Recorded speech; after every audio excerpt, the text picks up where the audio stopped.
Hello, hello, hello. I'm making a sad video.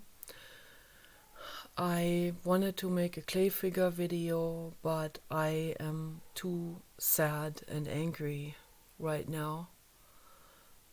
And because I have been talking to Paul about Zane today for a couple of hours and also about other people that are like that he has been friends with in LA. And Paul said to me that people like that, they they want to tear you down. They want to they want to make you crazy, and they will enjoy that when you become crazy. So this conversation with Paul was very negative. It was totally unproductive, and it doesn't lead to making the world a better place for sure. So, but he doesn't know better. He just goes by his own experiences that he had with people, in the past, and they were very, very mean to him, like that guy Tony, who, when he finally said to Tony that he can't hang out with him anymore, Tony's kept calling his answering machine and leaving threatening messages. That Tony was also into devil worshipping and stuff like that. But Paul would not respond to him anymore. So, and he said that Zane is exactly like that. He wants to tear you down, and he just wants to warn me. He says, if you become friendly with him again, the next time it will be much worse. And I was thinking, what if the next time I become friendly with him again, if he lures me in with Toblerone, under the Ash account, which is Zane's as well. I didn't know that for a while. I had no idea, but Ash told me that he's Zane. So, but it kind of makes sense. So, and then talks exactly like Zane and knows a lot about me.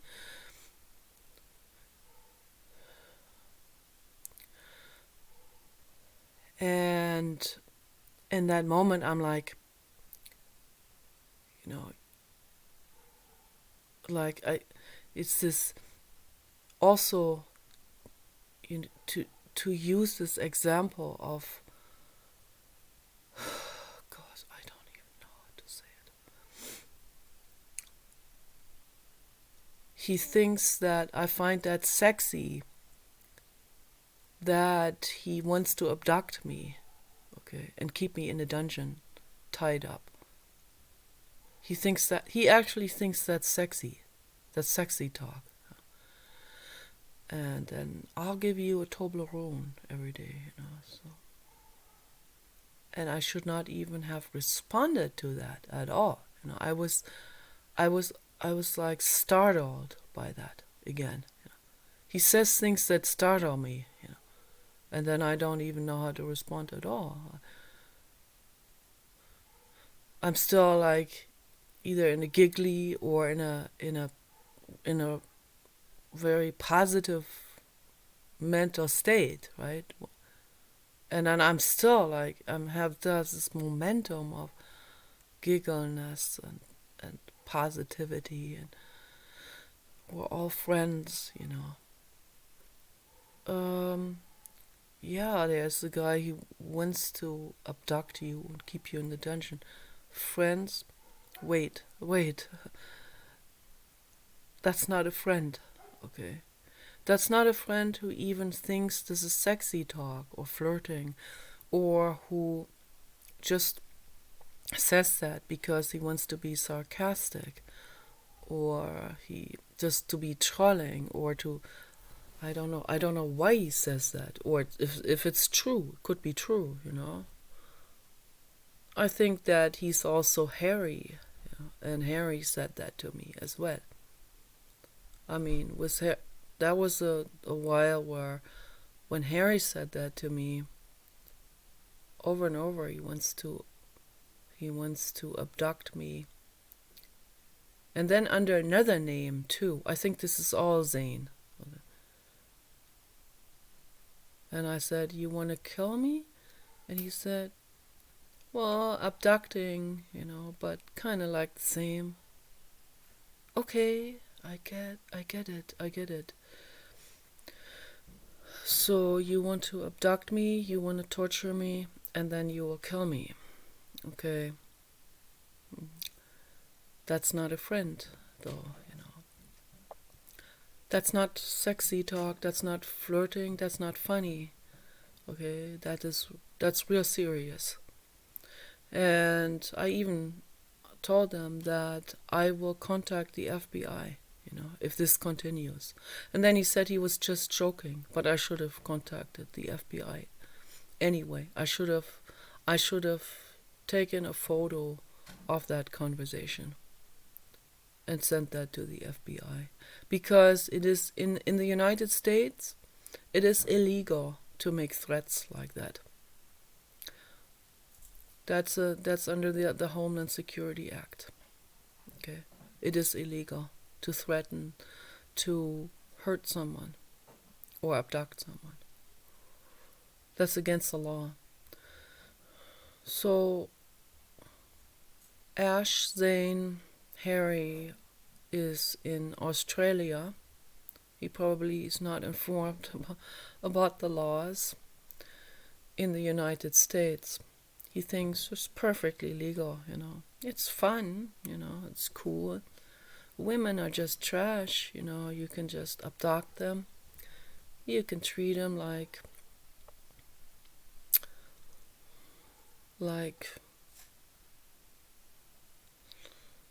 I don't know, I don't even know how to describe it.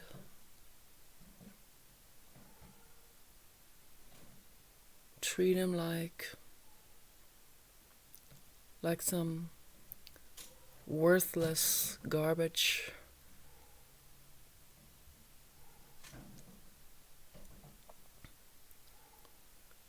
I don't even know how to describe this.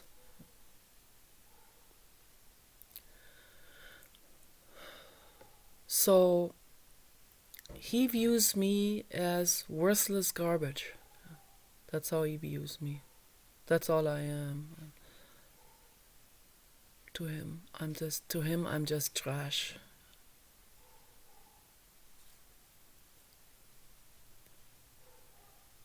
And here, this is where it gets really sad.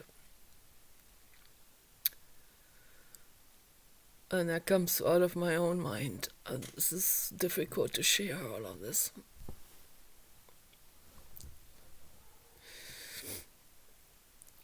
And I don't want to get stuck on my mother again, like perpetual loop blame and all of this, perpetually blaming it all on my mother, No, I'm just saying that my mother has done a lot of damage on me, That's a fact. I'm trying to heal this, I'm trying to stay positive, and I'm trying to heal this, and I'm usually not talking about her anymore. I talked to Paul briefly about her today, and when I got up, I said, I'm so glad I don't talk to her anymore. I'm so glad. My mother is a toxic person psychologically, okay? It's unfortunate, it's very, very tragic, all of this, because she suffers, or suffered, now she's getting demented. Her brain is shutting down now, gradually. That's also part of a defense mechanism. That's also something she has done her whole life. When something didn't feel good, she just cut it out. She just erased it out of her memory. It's not erased, of course, but there's an ability to deny things. Okay, some people can do that very well. And they will use it, they will use denial. That's how she could stay married to a man who had a double life, through denial. Yeah. And she wanted to view herself as the lawyer who's on top of everything. She will say, I'm not jealous. I don't have any of these feelings that you have, all of you. I'm not crazy like you and Annalise, like, no, my mother was so perfect. Yeah. And I thought, whoa, that's pretty much the sickest person I've ever met. But whatever. But when I was growing up, I didn't realize any of these things. I was vulnerable and totally to the mercy of my mother, who I thought she got everything under control. She's older. She must know how life works, right? And she'll say, men are no good. They just want to abuse you. And then she'll deny that in herself, and because she knew my father was having a double life, so that's where that came from. And then, like an hour later, dum dum, it's life is good, right? Yeah, it's all cool, it's all so innocent. Yeah, this is denial stuff, and that was psychological metal bending me, for sure. It was making me crazy, My mother was making me crazy, and I tried to keep my head over water, Psychologically, I tried so hard, to when I felt on the bottom psychologically, I tried so hard with every force of life force that I had to get back up, and to somehow make it work, somehow try to get better grades in school, My brain was loaded with pain. It was very difficult to concentrate on anything else. It was very hard. So I grew up because my mother has embedded the idea in me that I'm ugly, okay, and worthless. And this is a real severe trauma and psychological wound that I've been trying to heal my whole life.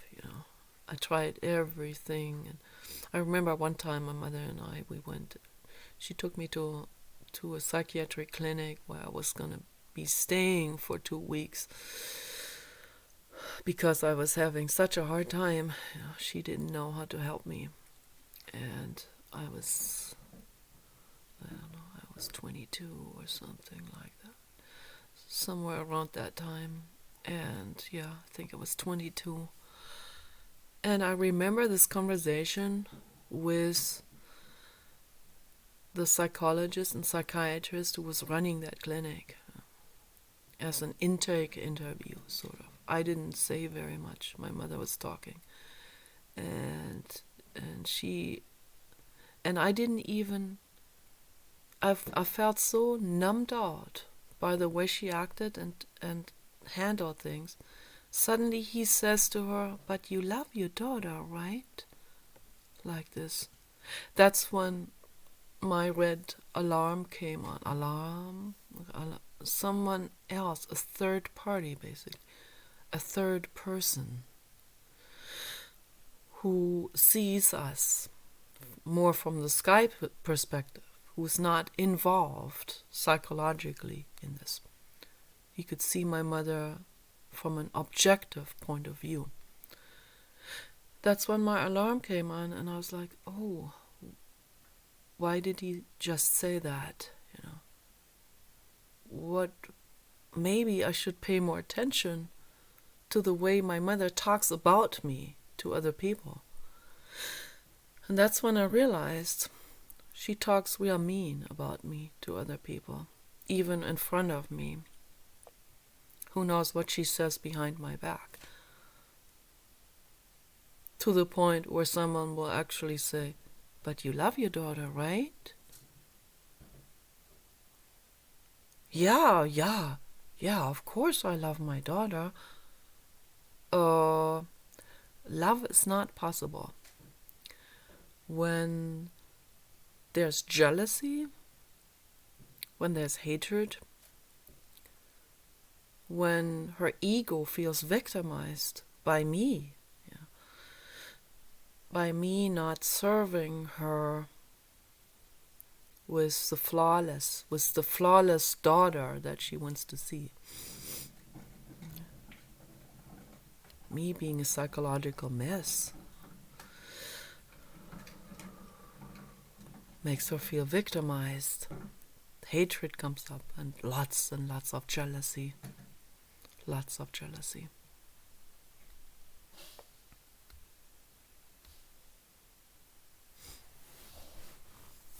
I was a threat to my mother, psychologically. I didn't know that. If I'd known that sooner, I would have packed my suitcases much sooner. I couldn't figure out what was really going on, what was wrong. Well, now I know that that's where that hatred and that's where the snarliness came from, the constant snarly remarks. I see that with a lot of women in the chat room. When I see that kind of snarliness, I'm finished with them. Okay, just wanted to let you know here. Okay, I see the snarliness.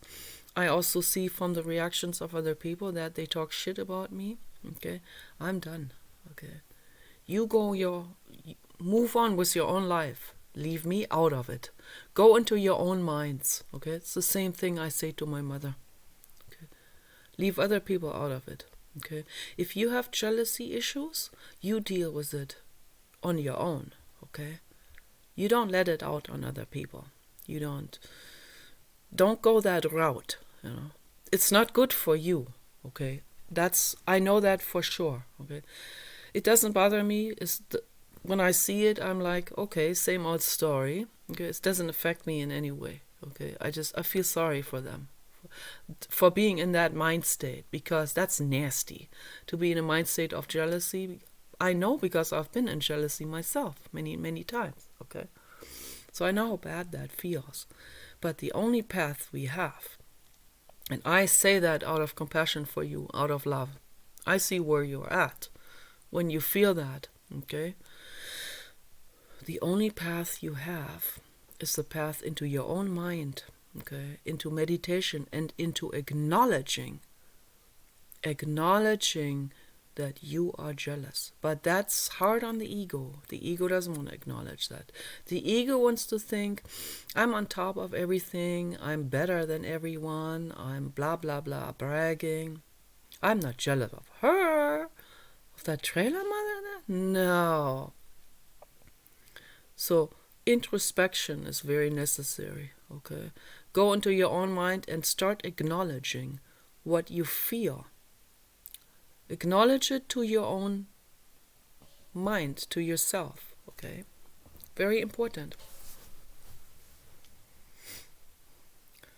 I'm trying to explain where I'm coming from, and that I'm a living being with a brain.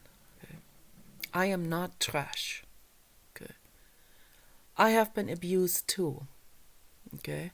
And it's very difficult for me to figure out how to heal my wounds.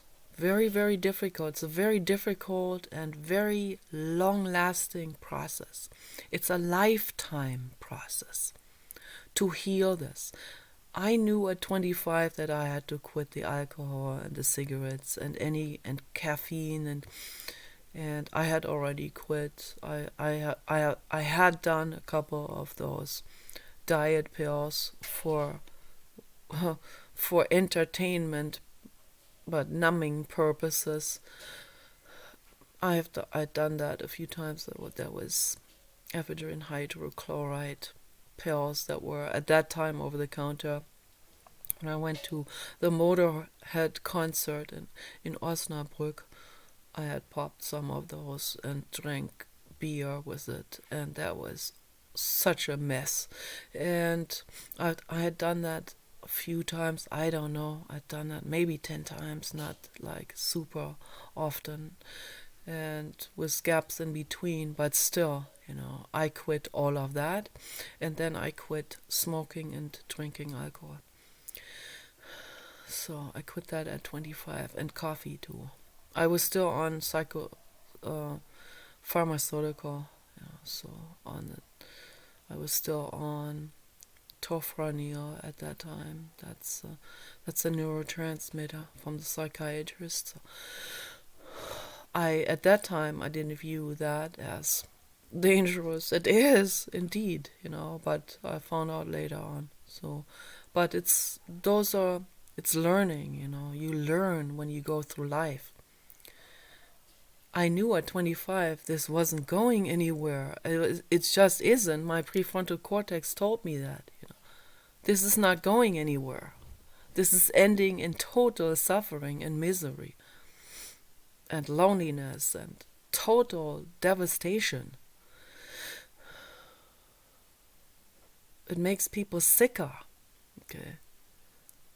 Psychologically and physically. Okay? I had to quit it. I couldn't hang out with the same people anymore.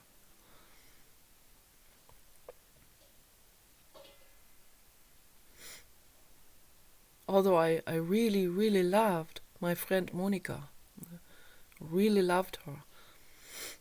As a friend, She was very dear to me. She still is I love her to this day. I will always love her, I care about her.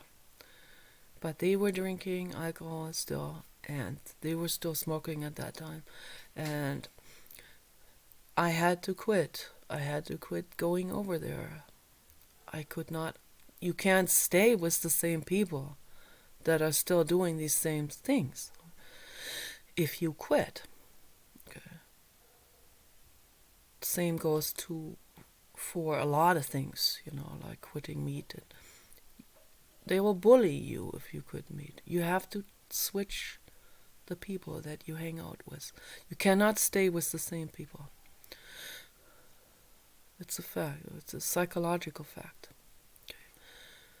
So gradually I dug myself out of all of this. Very gradually, on my own bootstraps. I had to pull myself out of the bog. And I know it's the blue God who gave me the strength, who gave me the wings to dig myself out of that bog. It takes a lot of introspection to go through this.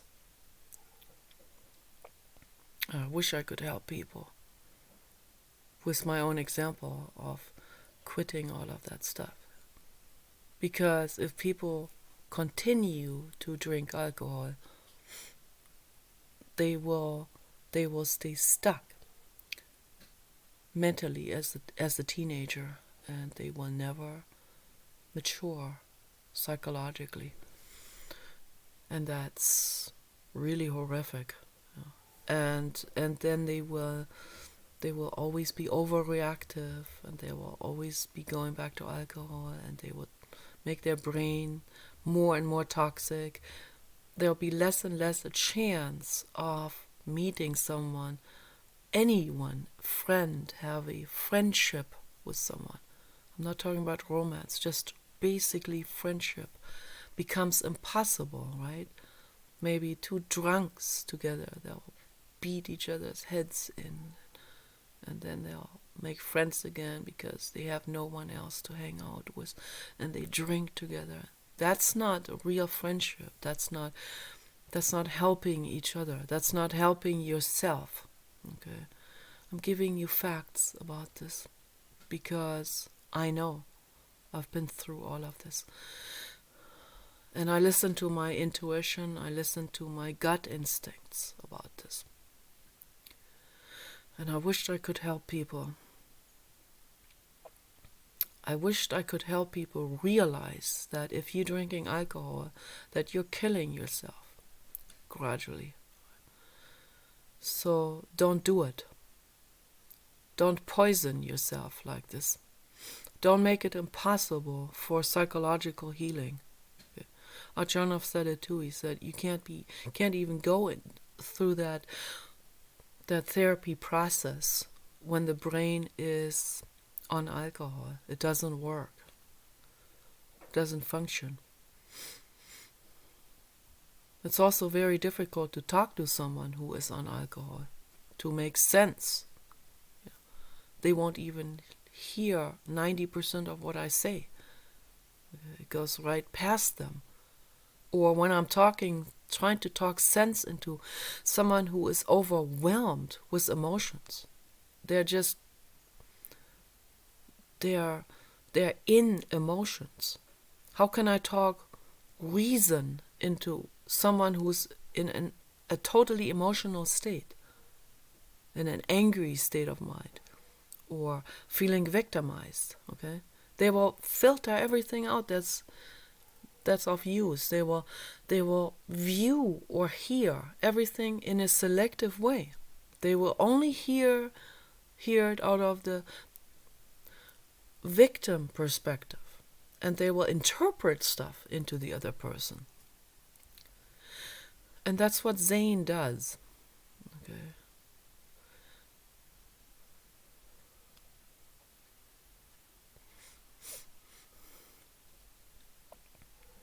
I want to help. I wish I could help, I wish I could get you to realize all of this. But I don't think so. I don't think. I have my doubts. I don't think it's possible. Unless you really want to heal. I mean, if you really want to heal, if you want to heal so badly, not doing it for someone or a woman or whatever. No, if you want to do it for yourself so badly, you know this shit isn't working, okay? And you know this isn't going anywhere, okay? If you really realize that from the inside out, from the bottom up, okay, then you might have the strength, okay? Then you might just do it for one day, not drink, okay? Don't drink alcohol. Don't put toxic stuff into your body, into your brain. Just for one day, try it, okay? Sit on the couch. Just override the needs and the dependency and all of this. Don't go in the chat room for one day. Sit on the couch. It's not about the other people. They're not your perpetrators. Okay?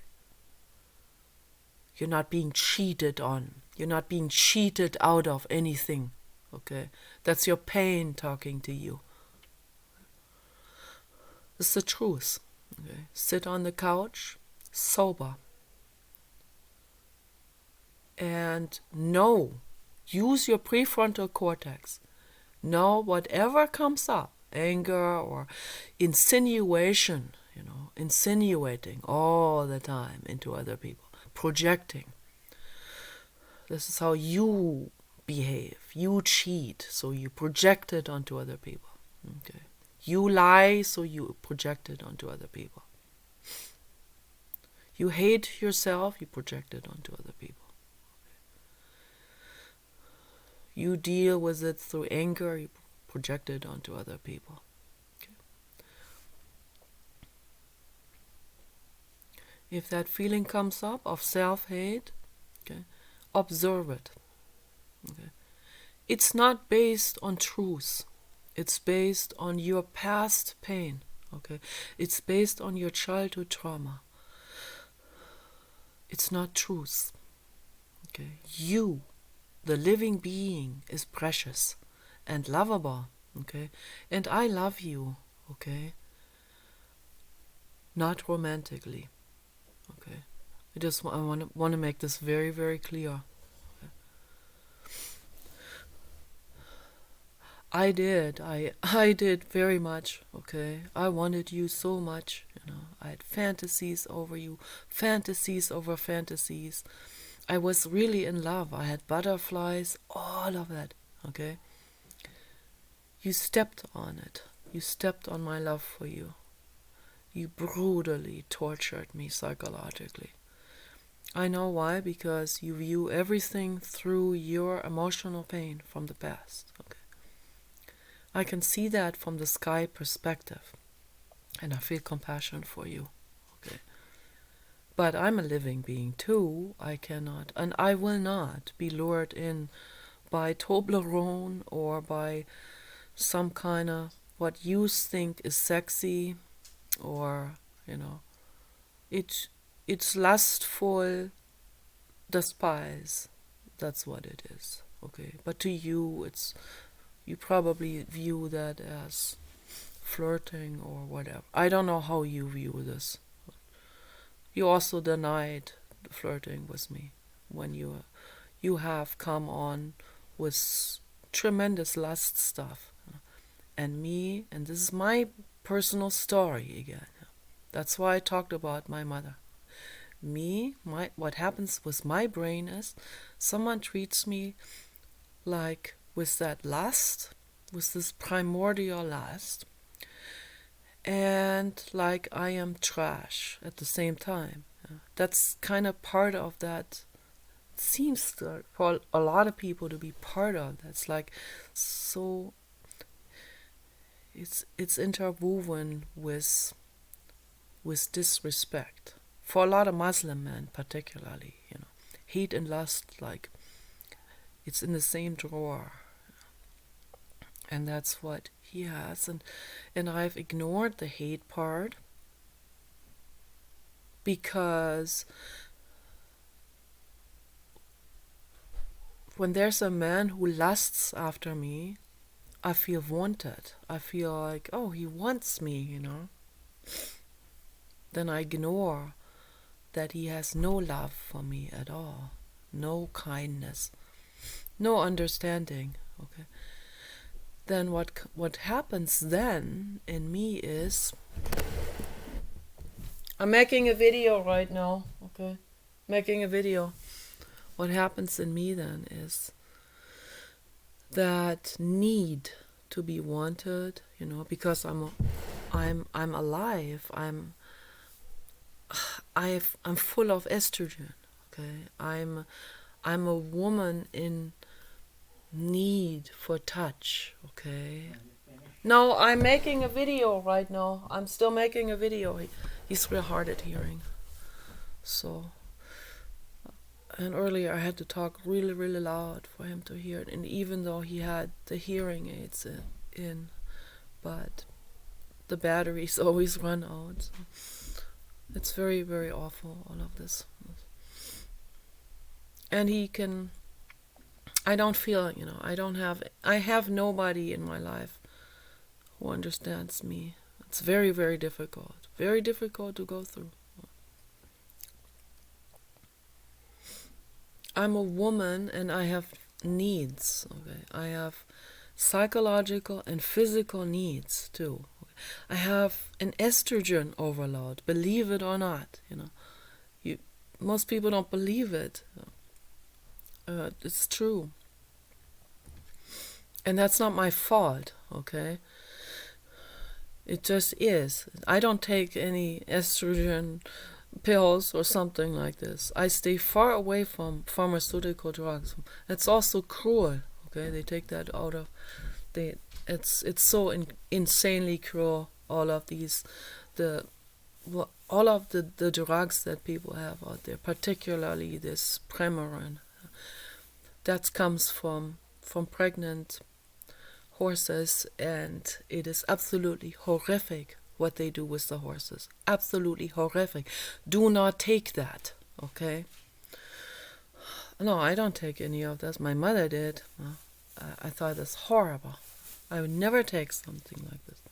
No, I'm very blessed by the blue god to still be fertile and with estrogen overload and all of this on my own, with a fully functioning reproductive system. Okay, it's really amazing. Is that it's amazing to have, and we should all, when we have that, we should be infinitely grateful for that. So I have needs. Okay, sorry, I have a book.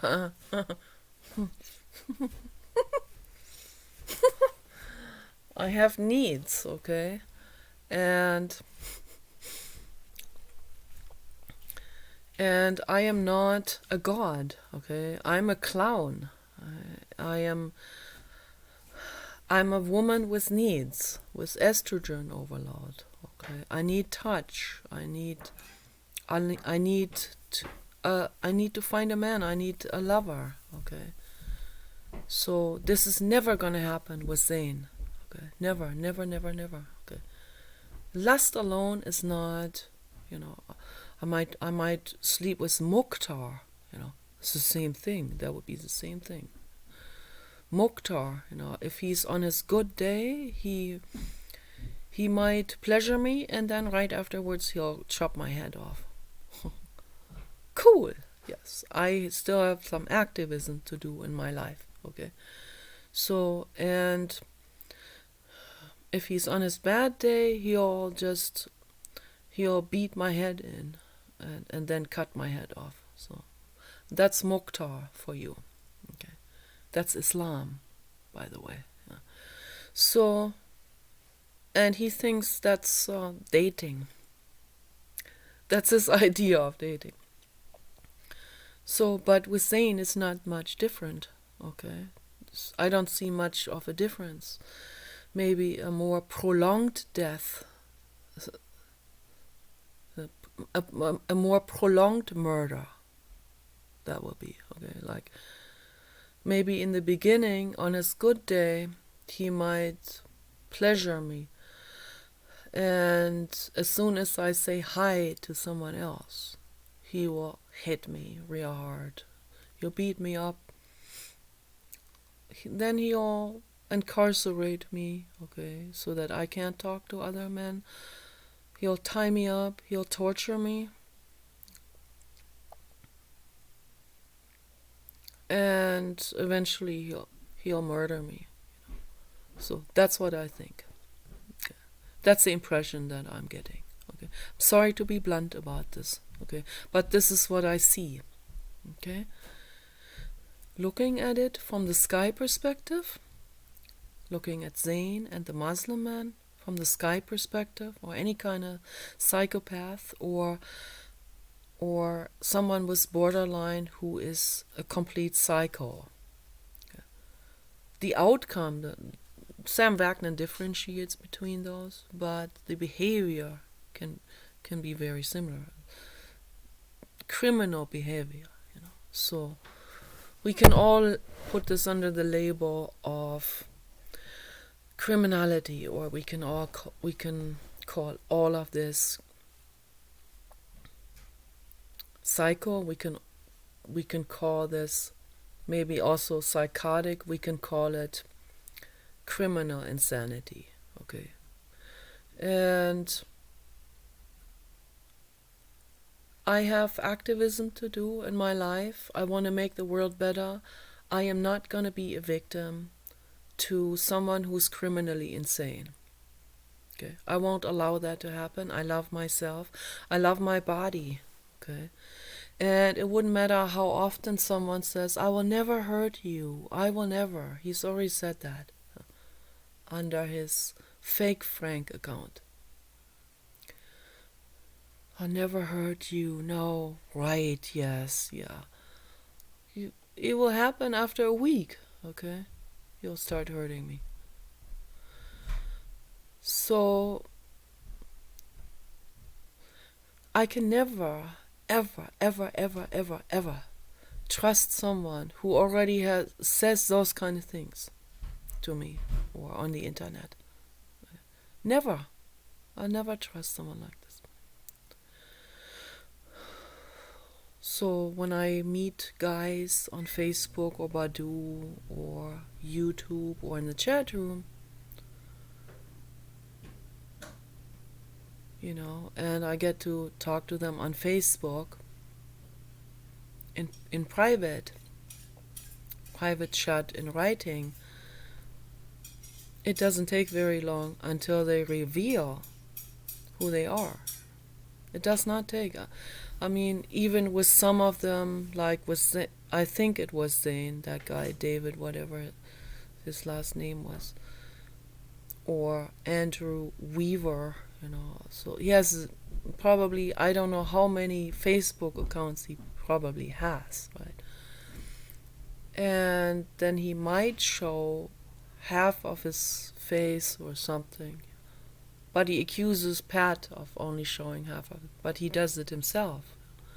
Or he shows someone else, or he shows a photo from the past, or he shows...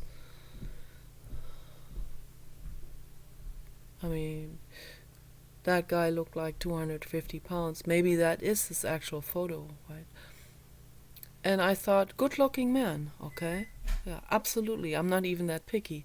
So, good-looking man, really good-looking, really attractive, physically attractive. I'm into that. I'm into very big, masculine,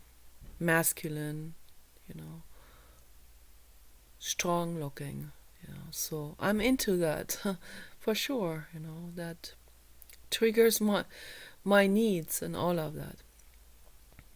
Then I didn't respond right away, and he blocks me. Okay.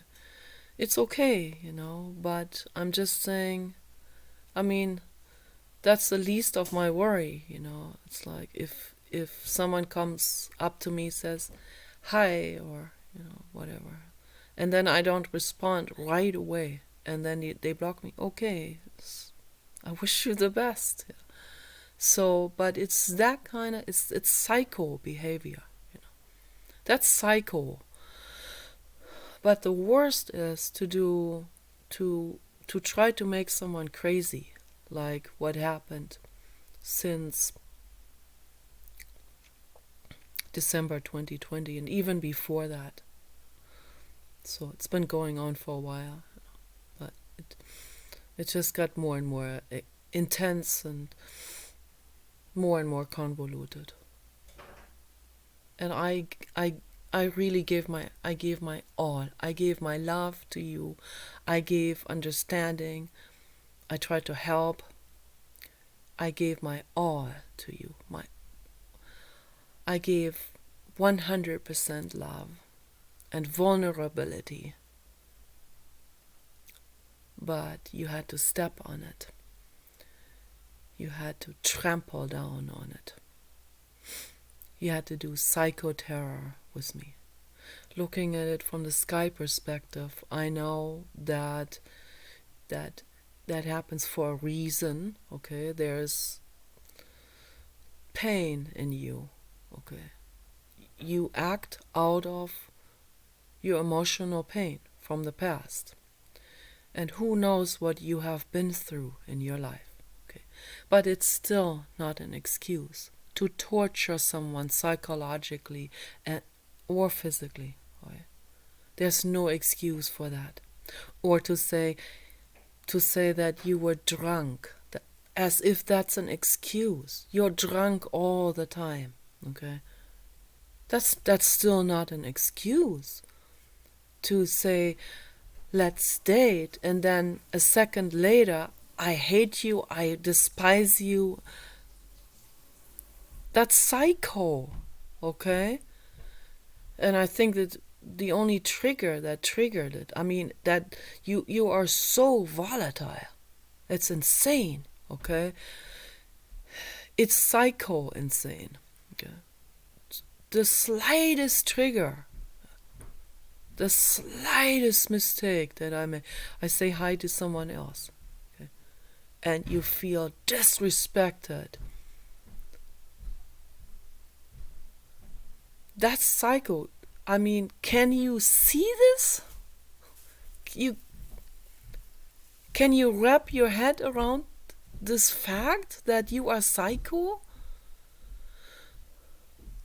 What does it take for you to look in the mirror and see what's going on with you psychologically? When are you going to say enough is enough? When are you going to say this alcohol isn't going anywhere? This behavior isn't going anywhere. Being psycho towards a woman, it's not going anywhere. Okay? No woman is going to put up with that. And I don't blame your exes for getting really, really, really mad. Okay? I don't blame your ex, the Starshine photo. Who knows what her name is? Okay? The redhead. I don't blame her at all for getting aggressive with you. I don't blame her for wanting to punch you. I don't blame her at all. You must have driven her into total insanity. How can you even be in custody of that child when you're psycho like this? I feel terribly sorry for your son. If that's even true, if you even have a child. That may be a lie too. Who knows? Later on I thought, what if he lies about everything? Huh? What if he makes stuff up for every single account? What if he's not even in Australia?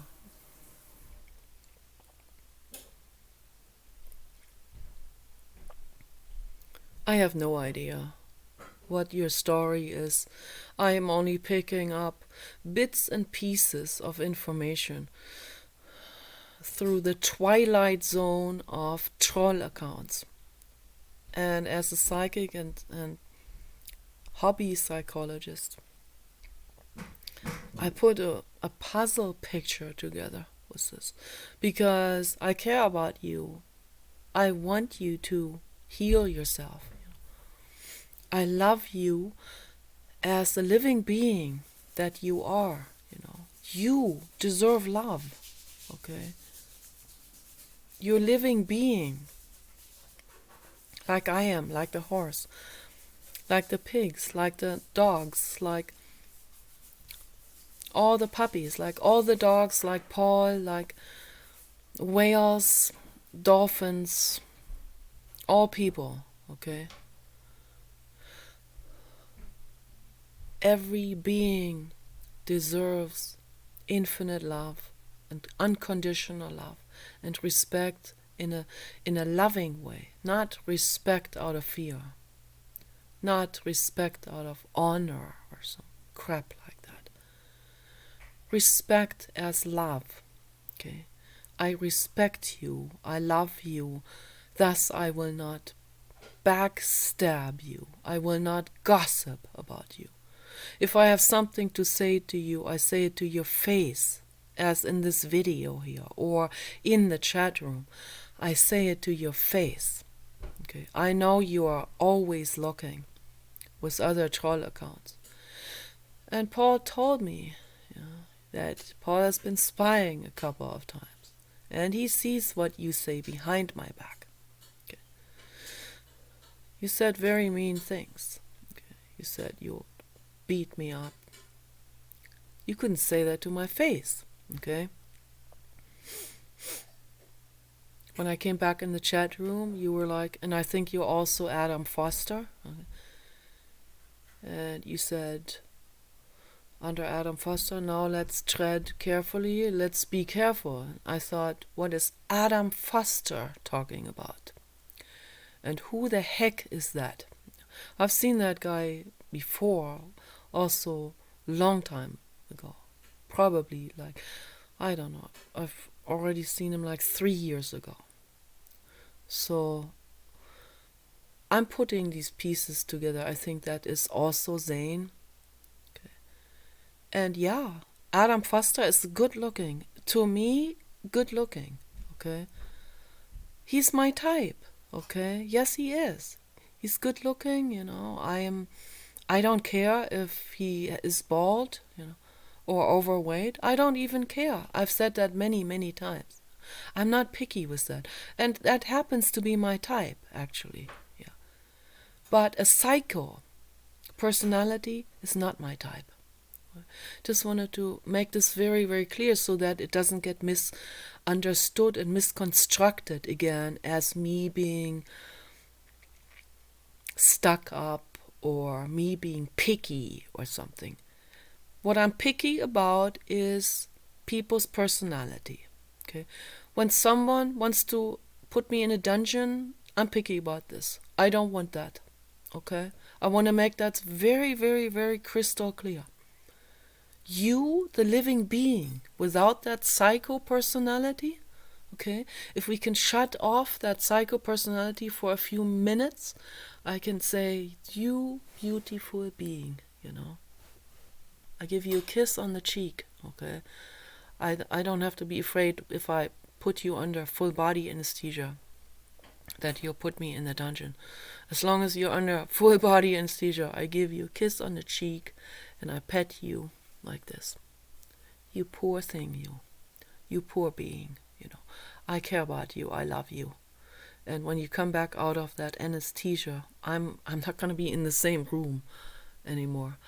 And I wish you the best, and I hope that you will find help. I hope that you will find a psychiatrist or a psychologist who can help you. I doubt that there are people like this. Someone who is a psycho is a dangerous person who unfortunately needs to be in a sanatorium. Okay, I don't want to be misunderstood here with my videos. I say this out of compassion and love.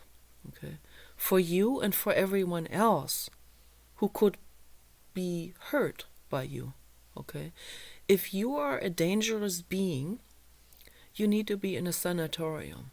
Okay, and you should also not be on the internet bullying people and harassing and sexually harassing and insulting people. Okay, I'm not the only one you have insulted. I've seen you insult other people too. You have wished Pat and me to starve to death. Just want to, as a fact check here. This is why I'm talking about this, okay? That's what a psycho says, okay? I want nothing to do with someone like this. Okay? I'm still trying to understand the psychology and all of this behind that. Okay? I want you to find happiness in your life.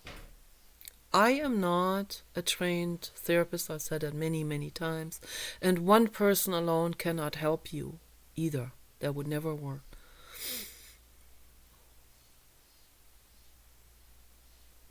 You need to have you need to be in a sanatorium, you need to have a whole group of therapists and nurses and psychiatrists to help you. But then they don't do the right approach, the way the knowledge is today, okay, with all of this. And you're not the only one. You're just the most violent person in the chat room. I mean, except for the Muslims, of course. I blocked all of those. I gave you way more attention, okay, than anyone else in the chat room because I care about you. But I'm not in love with you anymore, okay? The way you have treated me is so brutal and so cruel that it would be self-sabotage and masochism on my part if I still had the same feelings that I had before. So, no, I moved on. And I am so glad, okay, that I empower myself and that I love myself and that I know how to protect myself. But I still talk about these kind of things in terms of how do we help? How do How can I help you as a remote person, okay, with my videos, okay? I know you're watching my videos, okay? I don't know how much gets actually absorbed by your brain, because you see everything through the filter of you being a victim and of the woman being the perpetrator, and you feel disrespected. That's how you view it, okay? So, and it's infinitely sad, all of that. But I reserve myself the right to talk about this from the perspective of making the world a better place, bringing awareness to you and everyone else, okay? I want to become aware. I want introspection. I want to see introspection happening in the world. That is my mission in my life. That is my goal, okay? I want people to introspect and start to heal themselves. I offer this to you, okay? Do it. Take that path into your own mind, okay? Take care. Bye-bye.